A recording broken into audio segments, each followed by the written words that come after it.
ಹುಬ್ಬಳ್ಳಿಯ ಉಣಕಲ್ ಬಳಿ ಇರುವ ಭಾರತೀಯ ಆಹಾರ ನಿಗಮದ ಕಚೇರಿಗೆ ಕೇಂದ್ರ ಸಚಿವರಾದ ಪ್ರಹ್ಲಾದ್ ಜೋಶಿ ಭೇಟಿ ನೀಡಿ ಪರಿಶೀಲನೆ ನಡೆಸಿದರು.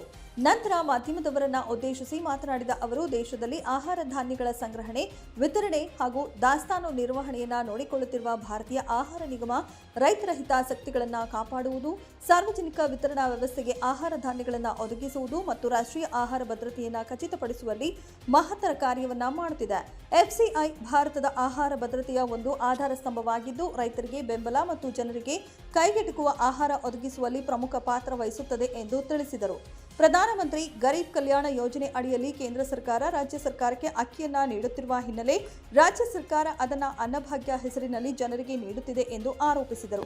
ಬಳಿಕ ಶಾಖೆಯ ಅಧಿಕಾರಿಗಳೊಂದಿಗೆ ಇಲ್ಲಿನ ದಾಸ್ತಾನು ಮತ್ತು ವಿತರಣೆ ಕುರಿತು ಸಭೆಯಲ್ಲಿ ವಿಸ್ತೃತವಾಗಿ ಚರ್ಚಿಸಿದರು. ಈ ಸಂದರ್ಭದಲ್ಲಿ ಭಾರತೀಯ ಆಹಾರ ನಿಗಮದ ಕಾರ್ಯನಿರ್ವಾಹಕ ನಿರ್ದೇಶಕರು, ಪ್ರಧಾನ ವ್ಯವಸ್ಥಾಪಕರು ಮತ್ತು ಅಧಿಕಾರಿಗಳು ಉಪಸ್ಥಿತರಿದ್ದರು. 9 ಲೈವ್ ನ್ಯೂಸ್ ಹುಬ್ಬಳ್ಳಿ.